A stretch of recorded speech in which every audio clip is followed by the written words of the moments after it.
तो दोस्तों आज मैं एक्सप्लेन करूंगा हाल ही में ही रिलीज हुई एक बेहतरीन इंडोनेशियन हॉरर मूवी जो कि सच्ची घटना के ऊपर आधारित है, जो कि एक वायरल ट्विटर थ्रेड जिन पाइनली गिगी से इंस्पायर्ड है। काफी इंटरेस्टिंग मूवी है, आपको देखने में काफी ज्यादा मजा आएगा। और मैंने रिसेंटली ढेर सारे इंडोनेशियन हॉरर मूवीज को एक्सप्लेन किया है, सुमाला को, और भी बहुत सारी हैं। तो आपने अगर नहीं देखी है जाकर देख लीजिए, उनका लिंक आपको नीचे पिन कमेंट में मिल जाएगा। तो चलिए अब बिना किसी देरी के चलते हैं सीधा वीडियो की तरफ। तो मूवी शुरू करने से पहले मैं आपको क्लियर बताना चाहता हूं, एक वार्निंग देना चाहता हूं कि यह कहानी सच्ची घटना पर आधारित है, तो इसी को सोचकर आप आगे की वीडियो को देखिएगा। तो इस कहानी की शुरुआत में हम तंत्री नाम की एक लेडी को एक हॉस्पिटल के हाइड्रोथेरेपी रूम में लटका देखते हैं। वो अपनी मौत के समय में अपने पास्ट के कुछ विजन्स को ही याद कर रही होती है, जिससे हमको पता चलता है कि वो उसी हॉस्पिटल के अंदर ही काम करा करती थी। और अगर एग्जैक्टली कहा जाए तो वो वहां पर एक ऑब स्टेशन थी, यानी कि वो ईडा नाम की एक लेडी के साथ ही प्रेग्नेंट लेडीज की डिलीवरी करवाया करती। पर कुछ दिनों से उसका मूड बिल्कुल सही नहीं होता। अब ईडा तब उससे उसकी परेशानियों के बारे में जानने की कोशिश करती है, यानी कि ये सब पास्ट में चल रहा था, लेकिन तंत्री ने उसको कुछ भी नहीं बताया था। मगर हाँ, वो दोनों काफी एज गैप होने के बावजूद भी काफी अच्छी दोस्त थी। कब हॉस्पिटल में जब ईडा एक लेडी की डिलीवरी करवाने के लिए हाइड्रोथेरेपी रूम में जाती है, तो वहां पर तंत्री की बॉडी को देखकर वो बहुत डर गई थी, जिसके साथ ही कहानी यहां से अब 5 साल आगे आती है, जहां पर हम अरुम और पीका नाम की 2 लड़कियों को देख पाते हैं, जो कि दोनों काफी अच्छी फ्रेंड्स होती हैं। और अभी वो इंटर्नशिप करने के लिए इसी लंबायुंग हॉस्पिटल के अंदर जा रही थी, जिसके अंदर 5 साल पहले तंत्री ने खुद को खत्म किया, यानी कि तंत्री अब जिंदा नहीं बची। वो हॉस्पिटल वैसे तो 5 साल से बंद पड़ा हुआ था, लेकिन अभी उसको वापस से ओपन करा जाने वाला था। अब बस के अंदर अरुण की तबीयत नोजिया की वजह से बिगड़ती जाती है, लेकिन पीका उसको संभालते हुए जैसे तैसे हॉस्पिटल तक ले आती है, जहां पर उनकी मुलाकात हीरू से होती है, जो कि हॉस्पिटल के अंदर नॉर्मल काम करा करता था। और ईडा का वो हस्बैंड भी था। वहां पर ही डॉक्टर रिंगो भी होते हैं, जो कि पहले तो फीमेल स्टाफ को इंटर्नशिप पर रखने से साफ इनकार कर रहे थे, लेकिन पीका के रिक्वेस्ट करने पर वो उन्हें डॉक्टर टेटो से बात करने के लिए कहते हैं। जिसके बाद में ईडा जो होती है वो पीका और अरुम को अंदर उनके रूम की तरफ लेकर जाती है। अंदर जाने पर पीका हर जगह को बहुत ध्यान से देख रही थी, और अभी भी हॉस्पिटल के अंदर रिनोवेशन का काम चल ही रहा था, क्योंकि उसको 5 साल के बाद खोला गया था। अरुम की हालत अभी भी सही नहीं लग रही होती, और पीका जब उसको डॉक्टर अरिफ को कॉल करने को कहती है, तो हम देखते हैं कि अरुम के हाथ में अबॉर्शन पिल्स होती हैं, जिसको उसने खा लिया था। उसी की वजह से उसकी हालत खराब हो रही थी। अब इस बारे में वह कॉल करके किसी को बताती भी है। खैर, अब रात के समय में वह छुपकर बाथरूम की तरफ जाने लगती है, लेकिन बाथरूम को ईडा अब भी साफ कर रही होती है। इसी वजह से अरुम उसी हाइड्रोथेरेपी रूप में चली जाती है, जिसके अंदर तंत्री ने खुद को खत्म किया था। और यह जगह अभी भी बिल्कुल वैसी ही थी जैसा उसे 5 साल पहले दिखाया गया था। और तभी हम अरुम के पीछे डेमोनिक हाथों को भी नोटिस करते हैं, जो कि अचानक से गायब हो गए थे। शायद से ये डेमोनिक हाथ समझ चुके थे कि उसके पेट में बच्चा था और उसने अबॉर्शन पिल्स खा रखी हैं। खैर, अब पिल्स ने अपना काम कर दिया था, और अबॉर्शन वेस्ट को बाहर निकालने के बाद में अरुम देखती है कि हाइड्रोथेरेपी के बाद टब की जो नलके होते हैं वो अपने आप चालू हो गए थे, जैसे कि कोई अनजान शक्ति उसको संकेत दे रही हो कि वो वहां पर अकेली नहीं है। लेकिन अब उस अनजान शक्ति से अरुम का सामना हो पाता उससे पहले ही वहां पर ईडा आ जाती है, जो कि उसको बताती है कि इस रूम को बंद कर दिया गया था, और इसलिए तभी अरुम भी वहां से निकल गई थी। अब अगले दिन जब अरुम और पीका से बात करते हैं, तो डॉक्टर उन्हें वहां पर रुकने की परमिशन दे देता है। पर उन्होंने पहले ही उनको वार्न कर दिया था कि हॉस्पिटल के हॉन्टेड होने के बारे में काफी सारे रूमर्स हैं, तो वो लोग जब चाहे वहां से निकल सकते हैं, और यहाँ पर उनके ऊपर कोई भी रिस्ट्रिक्शन नहीं थी। डॉक्टर टेटो यहाँ पर काफी अच्छा व्यक्ति नजर आता है। खैर, तभी वहां पर आयु आती है, जो कि असल में टेटो की ही एक्स वाइफ और एक साइकेट्रिस्ट भी थी। वो थोड़ा अजीब तरह से अरुम को देखकर वहां से टेटो से कुछ बोलते हुए चली जाती है, जो कि काफी इंपॉर्टेंट सीन था, जिसके जाने के बाद में वहां पर जेकी आकर अरुम और पीका को आयु के बारे में बताता है कि उसका एक अलग ही क्लिनिक है, पर कभी कभी वह यहाँ पर आती रहती है। खैर, अब धीरे धीरे लोगों को पता चलने लगा था कि लंबायुंग हॉस्पिटल को फिर से खोल दिया गया है, और इसलिए वहां पर लोग आने लग गए थे। पर वह सभी अभी भी 5 साल पहले हुए तंत्री वाले केस के बारे में जानना चाहते थे। अब यह बातें पीका भी सुन रही होती हैं और उसको यह थोड़ा सा अजीब लगता है, पर अभी वह इस पर इतना ध्यान न देते हुए अपने काम में लगी रहती है। अब अरुम अभी भी काफी ज्यादा शंत शंत थी और आज उससे मिलने के लिए दिमास उसका बॉयफ्रेंड आया हुआ था और उसी के बच्चे की वो मां बनने वाली थी। इनफैक्ट उसने जो कॉल किया था वो भी उसको ही किया था। अब हुआ यह था कि वो दिमास के साथ में इंटीमेट हुई थी, वो प्रेग्नेंट हुई, लेकिन बाद में उसके बॉयफ्रेंड ने जिम्मेदारी लेने से मना कर दिया, इसलिए ना चाहते हुए भी अरम को अबॉर्शन करवाना पड़ा, या फिर ये कहे कि करना पड़ा। दिमास तो इन सारी बातों को एकदम लाइटली लेता है और वापस से एक बार अरम के साथ फिजिकल होने की कोशिश करता है। लेकिन अब अरम को समझ में आ चुका था कि दिमास उसके लिए सही नहीं है, इसलिए अब वो उससे रिश्ता खत्म करके उसे वहां से जाने के लिए कह देती है। अब वहीं बाहर हम टेटो को देख पाते हैं, जो कि मॉमिंग और हीरू से हाइड्रोथेरेपी रूम को भी सही करने के लिए कहता है, क्योंकि जो खाली हाइड्रोथेरेपी वाला इलाका था उस जगह के सामने एक वॉल लगाई जाने वाली थी, जिसके चलते होता यह कि बाकी के रूम को फिर से ओपन किया जा सकता था। खैर, अब रात में हम देखते हैं कि हीरू अरुण के रूम में ब्लैंकेट्स और बेडशीट्स देने के लिए जाता है, पर वो अरुण को गलत नजरों से देख रहा था, जिसके अगले ही सीन में हम अरुण को रोते हुए बाथरूम की तरफ जाते हुए देखते हैं। ऐसा लग रहा था कि जैसे कि हीरू ने जरूर उसके साथ कुछ ना कुछ गलत करा होगा। अब थोड़ी देर बाद जैसे तैसे अरुण खुद को संभाल कर पेशेंट्स वाले रूम में जाती है, जहां पर टेटो उसको आखिरी पेशेंट को चेक करने के लिए कहकर खुद एडमिनिस्ट्रेशन रूम में चले जाता है। अब पीका भी अरुण से नॉर्मली बात करने के लिए वहां पर आई थी, पर जब वो रूम के अंदर पेशेंट को जाते हुए देखती है तो वो अरुण को डिस्टर्ब ना करने का सोचकर वहां से चली जाती है। अब वो जो पेशेंट आई थी ना, वो कोई और नहीं बल्कि शॉकिंगली खुद तंत्री थी, जो कि हम जानते हैं कि वो पक्का उसकी आत्मा है, जो कि अजीब तरह से स्माइल भी कर रही होती है। और जब अरुण उसको चेक करने के लिए आगे बढ़ती है तो तंत्री उसके वूम को अजीब तरह से टच करने लगती है, जैसे कि उसे अरुण के अबॉर्शन के बारे में सब पता चल गया था, जिसके अगले ही पल लाइट चली जाती है। शायद से वो नाराज हो गई थी और अब अरुण फ्लैश लाइट ऑन करके चेयर पर देखती है तो वहां पर तंत्री थी ही नहीं। और यह देखकर तो अरुण का तो एकदम दिमाग सा चकरा जाता है। वो रूम से बाहर निकलने की कोशिश करती है, लेकिन दरवाजा अपने आप बंद हो गया था। तंत्री तब उसको कहती है कि वो उसके साथ रहे, लेकिन अरुण उससे काफी डर गई थी। खैर, अब जब लाइट आती है तो अरुण को रूम के अंदर कोई नहीं दिखता, लेकिन शीशे के अंदर देखने पर उसको तंत्री उसके ही कंधे पर बैठी हुई नजर आती है, जिसको देखकर अरुण इतनी डर गई थी कि वो जमीन पर ही लेट जाती है। लेकिन तब तक टीटो वहां पर आ जाता है, जिससे कि सब कुछ एकदम नॉर्मल हो गया था।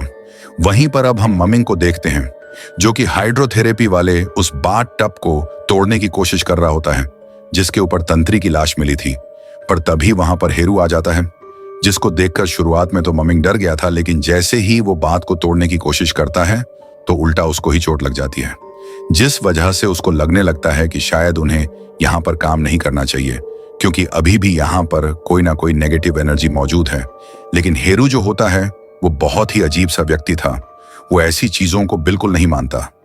अब वो ममिंग को समझाने की कोशिश करता है, लेकिन ममिंग उसकी बात को ना सुनते हुए वहां से चला जाता है। तभी हीरू को किसी का कॉल आता है, जिन्हें एम्बुलेंस की जरूरत थी। वो जगह दूर थी, इसलिए हीरू एम्बुलेंस लेकर जल्दी उस तरफ निकल पड़ता है। अब रास्ते में भी वह किसी से कॉल पर अरुण और पिका की ही बात कर रहा था, पर उसकी बातों से साफ पता चलता है कि वह कितना ज्यादा चरित्रहीन इंसान है। खैर, अब रास्ते में ड्राइव करते हुए शॉकिंगली हीरू को रोड के ऊपर बार बार तंत्री दिखने लगती है। शायद से हॉस्पिटल खुलने की वजह से ऐसा हुआ था कि तंत्री की स्पिरिट आजाद हो गई थी। खैर, अब इसकी वजह से होता यह है कि एम्बुलेंस का जो बैलेंस होता है वो बहुत ही बुरी तरह से बिगड़ जाता है, एक्सीडेंट होता है और वहां पर उसकी जान चली जाती है। जिसके अगले दिन जब हीरू की बॉडी को हॉस्पिटल में लेकर आया जाता है तो सब बुरी तरह से हैरान रह गए थे। सबसे बड़ा धक्का तो अरुण को लगा था, वो साइड में जाकर रो रही होती है कि तभी उसके पास में पीका आती है और तब जाकर हम अरुण की बातों से ये जान पाते हैं कि पिछली रात जब हीरो उसके रूम में आया था तो उसने उसके हिप्स को टच करा था और वो और ज्यादा आगे बढ़ना चाहता था, लेकिन अरुण पहले ही डरते हुए रोते हुए वॉशरूम चली गई थी और यही सीन हमने देखा था। वो वहां पर यही विश कर रही थी कि हीरू जैसा नीच इंसान मारा जाए और उसी रात उसका एक्सीडेंट होने की वजह से वो जिंदा नहीं बच पाया। तब पीका उसको समझाती है कि अरुम की इसमें कोई भी गलती नहीं है और अब पीका अरुम को अपने ही रूम में रखने वाली थी। वहीं अब हम ममिंग को देख पाते हैं, जो कि हेरू की मौत के बाद बहुत डरा हुआ था। अब ईडा को वैसे तो हेरू की मौत का गम तो होता है, लेकिन कहीं ना कहीं वो हेरू की हरकतों को जानती थी। इसी वजह से वह अभी ममिंग के पास जाकर उसको काम करने के लिए मोटिवेट करती है और इसलिए ममिंग भी अब वहां से सीधा हॉस्पिटल के कंस्ट्रक्शन एरिया में चला जाता है। अब वहां पर जाकर वो अकेले काम कर रहा होता है कि तभी अचानक से रूम की लाइट चली जाती है और ममिंग को अचानक से चप्पलों की आवाज आने लगती है, यानी कि लकड़ी की चप्पलों की। लेकिन खास चीज यह थी कि ममिंग को याद आता है कि पूरे हॉस्पिटल में सिर्फ तंत्री ही ऐसी थी जो कि इन लकड़ी की चप्पलों का इस्तेमाल करा करती, जिसके तुरंत ही बाद तंत्री ने ममिंग को हंट करना चालू कर दिया था। यानी कि उसकी स्प्रिट ने, जिससे डर कर जैसे जैसे ममिंग भागते हुए एक नदी के क्लिफ पर आ गया था, जहां से दूसरी तरफ जाने के लिए सामने बस एक टूटा हुआ पेड़ था जो कि असल में एक ब्रिज की तरह काम कर रहा था और वो रिवर साइड्स को जोड़ रहा था। खैर ममिंग जल्दबाजी में उस पेड़ को क्रॉस करने की कोशिश करता है कि अचानक से वह उस नदी में गिर पड़ता है, जहां से अभी वह जैसे तैसे किनारे पर आ चुका था और अब सुबह तक वह घर भी पहुंच जाता है। लेकिन वहां पर वह बहुत ज्यादा रोने लगता है। तभी पास्ट के एक सीन में हम ममिंग और हेरू को तंत्री की बॉडी को लटकाते हुए देखते हैं। जी हाँ, और ममिंग खुद से ही कहता है कि उसने वो सब बस पैसे के लिए करा था, विच मीन्स कि तंत्री की मौत से हेरू और ममिंग का कुछ ना कुछ लेना देना जरूर था। इसी वजह से वो उनके पीछे पड़ी हुई थी और उसने हेरू से तो अपना बदला ले लिया, लेकिन ममिंग अभी भी बाकी था। खैर अब बात चाहे जो कुछ भी हो, ममिंग काफी ज्यादा रिग्रेट में होता है और वो सच्चाई बताने के लिए ईडा के पास भी जाता है, जो कि उसको कंस्ट्रक्शन साइट के पास ही दिखाई देती है। लेकिन जैसे ही ममिंग की आवाज सुनती है, वैसे ही रूम के अंदर चली जाती है, जहां पर जाने पर ममिंग को पता चलता है कि वहां पर असल में कोई भी नहीं था। मतलब कि अब वह तंत्री के जाल में फंस गया और तंत्री तब उसको हंट करने के बाद उसकी पीठ पर फर्श पॉलिश करने वाली मशीन ही चढ़ा देती है, जिससे कि ममिंग की पूरी पीठ घिस गई थी और बहुत ज्यादा खून बह जाने की वजह से उसकी मौके पर ही मौत हो जाती है। वहीं अरुम जो होती है वह आज भी किसी वजह से रोते हुए रूम में आती है, जिसको देखकर पीका तुरंत ही उसे गले लगाकर कंसोल करने की कोशिश करती है। और अरुम जो होती है वो इस इंटर्नशिप को बीच में ही छोड़ना चाहती थी, पर अभी पीका उसको समझाती है, उसे याद दिलाती है कि शायद उन्हें ऐसा नहीं करना चाहिए, क्योंकि उन दोनों के ही परिवार उनके ही सक्सेसफुल होने का वेट कर रहे हैं और उन्हें जल्दी से जल्दी सक्सेसफुल होना पड़ेगा। अब आगे रात में पीका की आंख खुलती है तो वो अरुम को बेड पर काफी ज्यादा डरा हुआ पाती है और अरुम तब उसको बताती है कि वो पेशेंट यानी कि तंत्री जो कि उस दिन उसके पास आई थी, वो कोई इंसान नहीं थी और वो अभी भी अरुम को बेड के नीचे क्रॉल करते हुए दिखाई दी है और अरुम के सोते समय वो अपनी लंबी जीभ से उसकी बॉडी को लिक भी करती है। वो दोनों इस बारे में बात कर ही रहे होते हैं कि तभी वहां पर एक आदमी आकर उन्हें ममिंग की मौत के बारे में खबर देता है, जिसको सुनकर ये दोनों बहुत ही ज्यादा शॉक्ड रह गई थी। अब ममिंग के शरीर के पास जाने पर पीका को वहां पर रिंगो दिखाई देते हैं, जो कि कुछ सोच रहे थे और अभी वो ईडा के पास सीधा कुछ बात करने के लिए चले जाते हैं। पर यह देखकर पीका को रिंगो के रिएक्शन बहुत ही अजीब लगते हैं और इसलिए वो भी ईडा और रिंगो की बात सुनने की कोशिश करती है। लेकिन होता यह है कि रिंगो को पीका के वहां पर होने के बारे में पता चल गया था और इसलिए रिंगो बिना कुछ बात करे वहां से चला जाता है। पीका तब ईडा के पास जाती है, जो कि सच में काफी ज्यादा दुखी थी, क्योंकि एक दिन पहले हेरू और अब उसका एक और अच्छा दोस्त ममिंग इस हॉस्पिटल के अंदर खत्म हो गया। अब पीका तब उनको शांत करवाती है, साथ ही साथ उनसे जानने की कोशिश करती है कि इस हॉस्पिटल के मालिक यानी कि मिस्टर बेगस जो हैं, वो इन मौतों की जिम्मेदारी क्यों नहीं लेते। इवन अब तक उन्हें किसी ने देखा भी नहीं है। डॉक्टर टेटो को ही हॉस्पिटल का सारा काम संभालना पड़ता था, जिस पर ईडा भी कोई जवाब नहीं दे पाती, जिसके चलते ईडा डॉक्टर बेगस के बारे में इंटरनेट के ऊपर रिसर्च करती है, लेकिन इससे उसको कुछ खास पता नहीं चलता। ऐसा लग रहा था जैसे कि ये ऑनर हवा में गायब हो गया हो। जिसके बाद जब वह घर में वापस जाती है तो दिमास वहां से बाइक पर निकल रहा होता है और उस समय अरुम काफी ज्यादा परेशान घर के बाहर बैठी हुई थी। अब दिमास वहां पर अरुम से बात करने के लिए आया था, पर हाल ही में ही अरुम के साथ क्लिनिक में जबरदस्ती करी गई थी, जिसके बारे में अरुण ने दिमाग को बताया था, जिस वजह से उल्टा उसने उसको ब्रह्मस्कियस कह दिया था। और इस शब्द का मतलब यह होता है जो इंसान काफी सारे लोगों के साथ में रिश्ता बनाकर रखता हो। खैर, इस वजह से अरुण का मूड काफी खराब था। वहीं दिमाग जब सुनसान रास्ते पर होता है तब उसको रोड साइड पर तंत्री अकेले खड़ी हुई दिखाई देती है, जिसको देखकर दिमाग का तो ईमान ही डोल गया था। यानी कि जो शब्द उसने अरुण के लिए इस्तेमाल किया था वो उसके ऊपर ज्यादा फिट बैठता था। खैर, वो उसको अब घर छोड़ने के बहाने उसके पास जाता है और तंत्री की स्पिरिट यही तो चाहती थी, इसलिए वो दिमाग को जंगल के कच्चे रास्ते की तरफ इशारा करती है और दिमाग भी तब उसको अपनी बाइक पर बैठाकर उसी रास्ते पर जाने लगता है। लेकिन उस रास्ते पर जाते ही उसकी बाइक एक बहुत ऊंची क्लिफ से नीचे गिर जाती है। वहीं पीका अभी अरुण से जानने की कोशिश कर रही थी कि अब उसके साथ किसने जबरदस्ती करी थी कि तभी पीका को दिमाग की मां का कॉल आता है, जो कि काफी वियर्ड सी बात थी, जो कि उसको दिमाग के भयानक हादसे के बारे में बताती है। अब दिमाग जो था वो उस एक्सीडेंट से बच तो गया था, लेकिन उसको काफी चोट आई थी और अब अभी हॉस्पिटल में था, इसलिए तुरंत ही अरुण और पीका उस हॉस्पिटल में जाते हैं जहां पर दिमाग को एडमिट करा गया। अब पीका को देखकर दिमाग की मां उसको गले लगाकर रोने लगती है और उनकी बातों से हम जान पाते हैं कि जब दिमाग ने उनको यह बताया था कि वो लंबायुंग हॉस्पिटल में किसी दोस्त से मिलने के लिए जा रहा है, तो वो समझ गई थी कि वो पीका के पास ही गया होगा। अब पीका तो इस पर कोई भी जस्टिफिकेशन नहीं देती, लेकिन अरुण ये देखकर बहुत ही ज्यादा शॉक्ड थी। अब दिमाग की मां के वहां से जाने के बाद वो समझ गई थी कि दिमाग पीका के साथ मिलकर उसे शायद चीट कर रहा था और पीका उसके साथ रिश्ते में भी थी, उसके साथ वो सोई हुई थी। इसलिए अब अरुण पूरी तरह से टूटकर वहां से अकेली ही चली जाती है और पीका भी परेशान होते हुए रूम में वापस आती है। उसको बिल्कुल भी अच्छा नहीं लग रहा था। अब अरुण जब वहां पर आती है, वह तो बाहर बारिश होने की वजह से वह पूरी भीगी हुई थी, लेकिन वह पीका से कोई बात नहीं करती और अब बस अपना सामान पैक करके वहां से जाने लगती है। तब पीका उसको यह बताती है कि हाँ, पहले उसका सच में दिमाग के साथ में रिश्ता था, पर उसने उससे ब्रेकअप कर लिया था क्योंकि पीका ने उसके साथ फिजिकली इवॉल्व होने से मना कर दिया। और यह सारी बातें बहुत ज्यादा पुरानी थीं, जिस समय पीका ने हिजाब पहनना भी चालू नहीं करा था। लेकिन यह बात सुनते ही अरुण अचानक से पौंजिस हो जाती है और यही कहती है कि तुम लोग हिजाब बस इसी वजह से पहनते हो ताकि तुम उस हिजाब की आड़ में अपने पाप को छुपा सको। अब यह चीज देखकर और सुनकर पीका बहुत डर जाती है, लेकिन अरुण तभी बेहोश हो जाती है। लेकिन अब होता यह है कि इतना ज्यादा मेंटल ब्रेकडाउन होने की वजह से उसकी हालत बहुत ही ज्यादा खराब हो गई थी और उसको हॉस्पिटल में भर्ती करवाना पड़ता है, जहां पर उसकी मां उसकी हालत को लेकर काफी परेशान थी। पीका भी हॉस्पिटल में चल के आ रहा है, इसके बारे में सच्चाई जानना चाहती थी, इसलिए वो टेटो से डायरेक्टली पूछती है कि हॉस्पिटल में आखिर चल क्या रहा है और मिस्टर बेगस यानी कि हॉस्पिटल के रियल ओनर कभी भी हॉस्पिटल क्यों नहीं आते। तो टेटो यहाँ पर थोड़ी सी स्माइल करता है और उसकी बातों से हम जान पाते हैं कि वह खुद ही इस हॉस्पिटल का असली ओनर है। जी हाँ, और बेगस तो असल में उनके ड्राइवर का नाम था, जो कि काफी समय पहले ही रिटायर हो चुका है।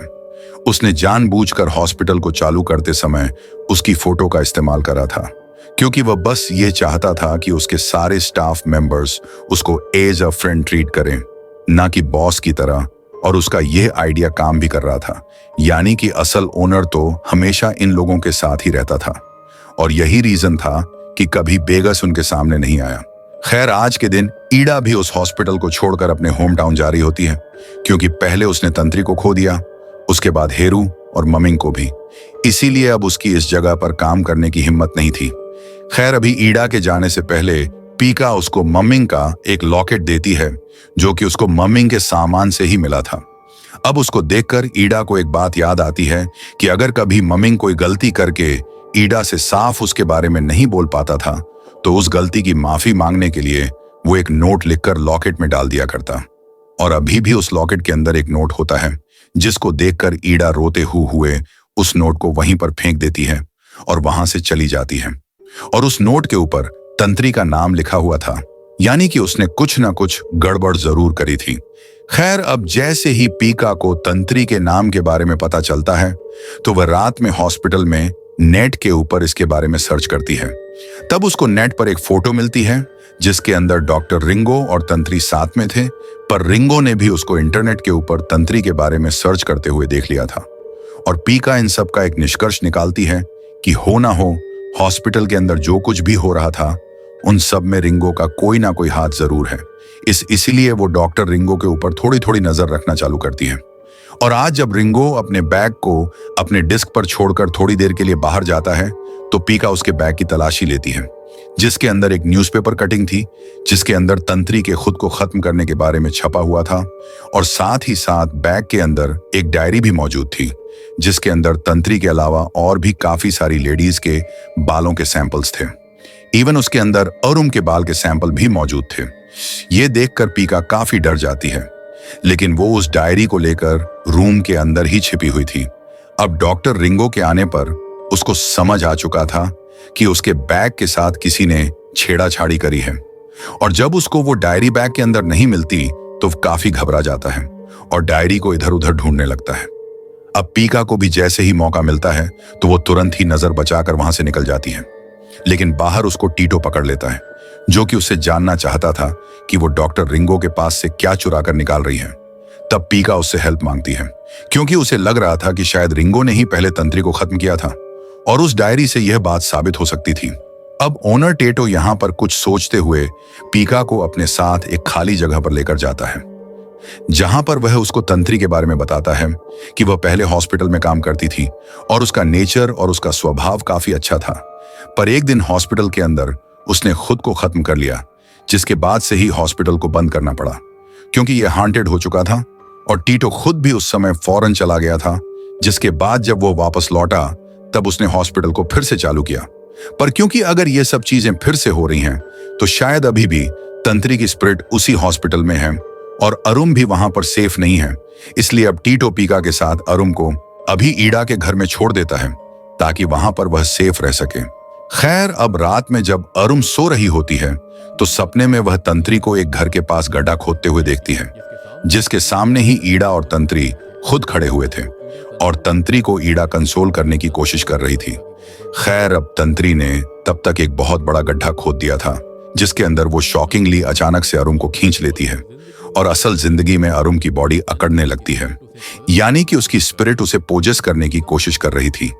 वहीं अब जब पीका की आंख खुलती है तो उसको रूम के अंदर अरुम नहीं दिखती, इसलिए वो हॉस्पिटल में उसको ढूंढने के लिए निकल जाती है, जहां पर हाइड्रोथेरेपी वाले रूम से उसको अरुम के चिल्लाने की आवाजें आ रही थी।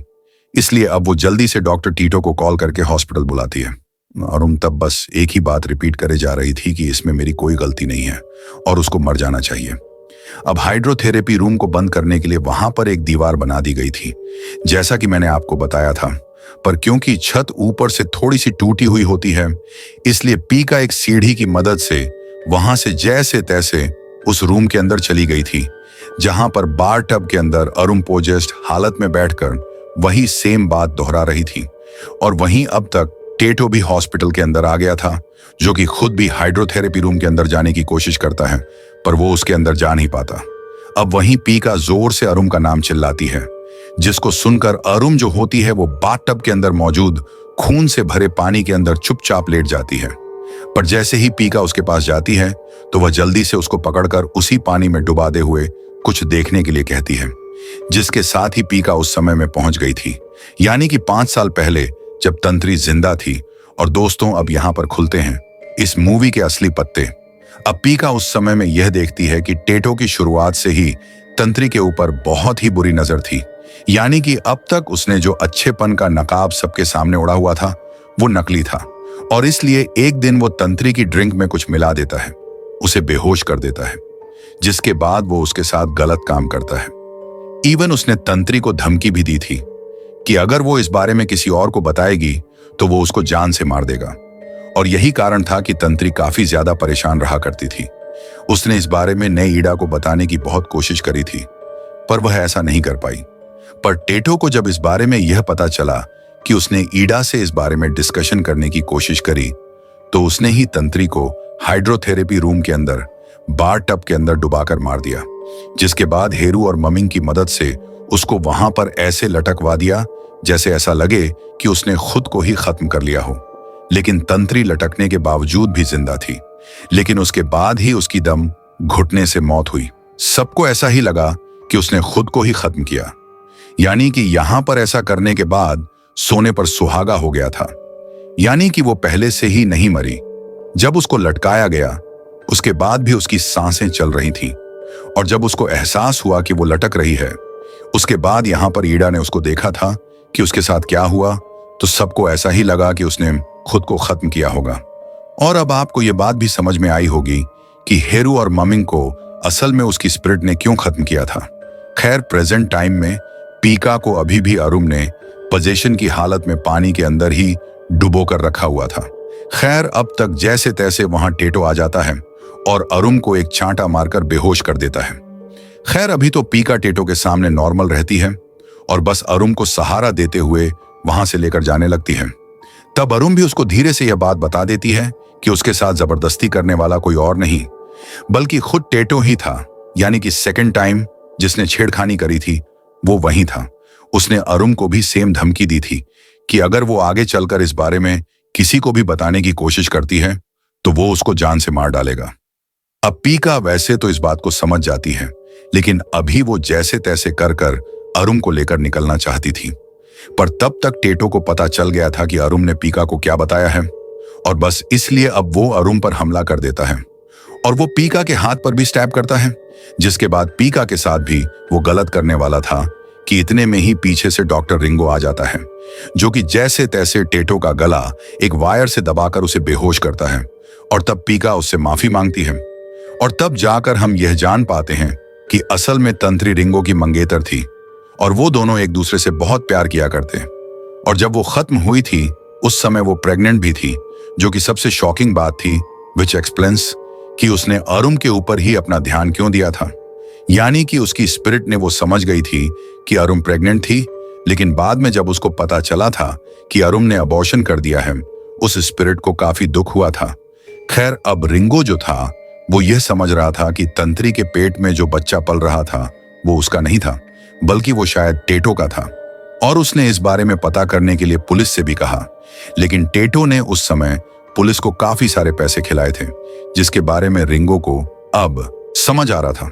और अब आपको यह बात भी समझ में आ गई होगी कि आखिर डॉक्टर रिंगो अपनी डायरी के अंदर अलग अलग लड़कियों के बाल वगैरह क्यों रख रहे थे। तो बेसिकली वो एक तरह के सैंपल्स थे, जिससे यह पता चल जाता कि उन लड़कियों के साथ में जबरदस्ती किसने करी थी। वो ये सोच रहा था कि शायद से बालों के ऊपर कुछ ना कुछ ऐसा सबूत मिल जाएगा जिसके चलते ये बात साबित हो जाए कि टेटो ने ही उनके साथ गलत काम किया। लेकिन हम समझ सकते हैं कि टेटो अमीर था, काफी शक्तिशाली था, पुलिस के अंदर कॉन्टेक्ट थे, जिसके चलते उसने ये सारी बातें दबा दी थी। अब ओबवियस सी बात है, डॉक्टर रिंगो एक काफी आम सा इंसान था, जिसके चलते उसने बदनामी के डर से ज्यादा कुछ नहीं किया। उसने तंत्री को ही गलत मान लिया था, पर अब वह उसको मुक्त करवाना चाहता था, जिसका रास्ता शायद यही था कि हाइड्रोथेरेपी रूम को पूरी तरह से डिमोलिश कर दिया जाए, क्योंकि उसकी स्पिरिट वहीं से जुड़ी हुई थी, जिससे ही शायद तंत्री की स्पिरिट को आजादी मिलती। अब वो दोनों इस बारे में बात कर ही रहे थे कि तभी पीछे से टेटो उठ जाता है और रिंगो को 2 बार बुरी तरह से स्टैब करता है, और फिर वह उसे मॉक करने के लिए बताता है कि तंत्री के पेट में पल रहा बच्चा टेटो का ही था। तब पीका अभी अरुम को बचाने के लिए जल्दी से उसे बाहर लेकर जाने लगती है, और अब टेटो भी अब कुछ और मेडिकल टूल्स को लेकर उनका पीछा करने लग चुका था। अब पीका और अरुम बाहर आकर दूसरी जगह छिप गए थे, पर टेटो वहां भी आ जाता है। वो उन दोनों को ढूंढते हुए बताता है कि असल में उसने सबसे पहले अपने पिता की ही जान ली थी, जो कि काफी ज्यादा एब्यूजिंग थे, और उसके बाद से ही उसे लोगों को एब्यूज करने की आदत पड़ गई थी। वो बताता है कि उसके पिता उसकी मां के साथ जबरदस्ती रिश्ता बनाया करते थे, संबंध बनाया करते थे, जिसके चलते उसने सेम चीज दोहराने शुरू कर दी थी।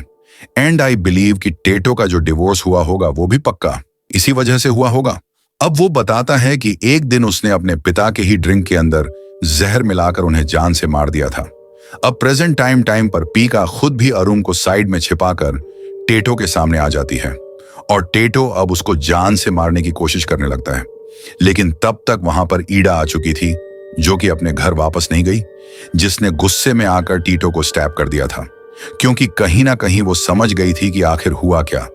वहीं हम डॉक्टर रिंगो को देखते हैं, जो कि अभी भी जिंदा था और जैसे तैसे अपनी ड्रेसिंग करने के बाद हाइड्रोथेरेपी रूम को तोड़ने में लग जाता है। वहीं ईडा ने टेटो को काफी बुरी तरह से घायल कर दिया था, जिसके बाद जब वे अरुम के पास जाती है तो अरुम के बात करने के तरीके से ईडा को समझ आ गया था कि अभी भी अरुम तंत्री की स्पिरिट से पोजेस्ड हो रखी है। वो उसको देखकर काफी इमोशनल हो जाती है और वह सच में तंत्री को काफी ज्यादा मिस करा करती थी। तभी ईडा के पीछे से टीटो आकर उसके गले को बुरी तरह से काट डालता है, जिससे कि ईडा की मौके पर ही मौत हो जाती है।